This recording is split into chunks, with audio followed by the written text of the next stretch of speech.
Here's a segment from a recent Gun Talk radio episode. You can listen to all the Gun Talk radio podcasts however you tune in, or check out guntalk.com for more.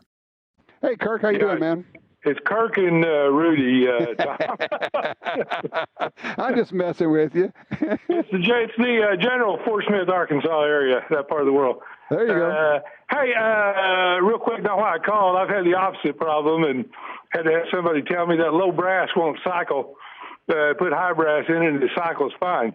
But anyway, I just held out. I was curious about your thoughts, any practical significance with regards to the bump stock ruling this week, what you thought about that? Any practical implications? Not yet. We had a court that ruled that bump stock is not a machine gun. This is the deal. This actually came out of Virginia. The Gun Owners of America put this release out. The U.S. Court of Appeals in the Sixth Circuit reversed the district court's decision, which had denied GOA's motion, blah, blah, blah. Basically, the case, they're saying that when ATF said that a bump stock is a machine gun, the court says, no, it's not a machine gun. And now what they've done, though, and here's why I say there's not a lot that we could take from this yet. They sent it back to the lower court and say, look at it again because you were wrong on this one. What happens after that, we don't know yet. We just don't know where we're going. So if you have a bump stock, I don't want to know about it. Supposedly they were all destroyed. What bump stock? Yeah, exactly. What bump stock?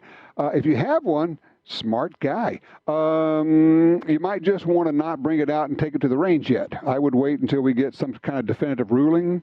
I don't know how long that's going to take, but as soon as we know more, I'll have the information here. But this is just one of those that's in transition. I would not act on this at all.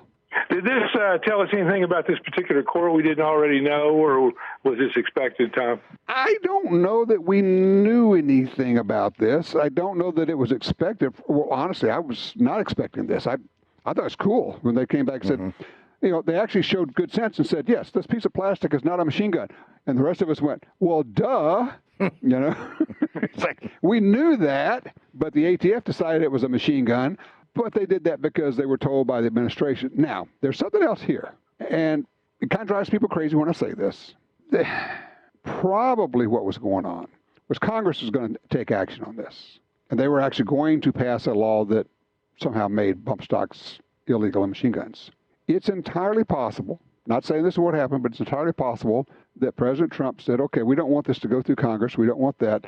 We'll just have it be done administratively, which could be undone later a lot easier than trying to undo a law. Because sometimes they look at it and say, this is going to pass. If this goes to Congress, and it was already introduced into Congress, so they preemptively did it through the agency. There are some that say, well, they did that as a way of saving it, making it possible to overturn it. Some of us also look at that and go, well, I don't know if that's true. I don't know, frankly, if they're that smart. Yeah. Yeah, I don't know. It actually doesn't really matter to us down here at this low level, does it? Yeah, it was a little bit of a fresh breeze in a kind of a downer time right now. Yeah, so I agree. In your thoughts, and I appreciate it. Yeah, it's a good court decision. We've gotten a couple recently. We got that goofy thing out of the Ninth Circuit, but, it's the Ninth Circus, so it's what you're going to get. But actually, that's not actually even a bad thing either, because that decision on the Ninth Circuit, that allows it to go straight to the Supreme Court, or at least get appealed. And I can't imagine they wouldn't take it, because you've got this big split now in the courts. It's flagrant. And flavorful. No, that's a different thing. Yeah, totally different time. So, okay. So... Anyway, well, that's it, Kurt. If I had a bump stock, I think I would just leave it where it is and wouldn't be bringing it out. And people say, well, you're supposed to have destroyed it. Yeah, I know. But, there's also something called civil disobedience, and I'm okay with that sometimes too. So, but each person's got to make his or her own decision on that. And so, like I say, if you have one, don't tell me. Fair enough. Don't ask, don't tell. Don't ask, don't tell. Yeah. Kirk, thanks for the call. Appreciate that, sir.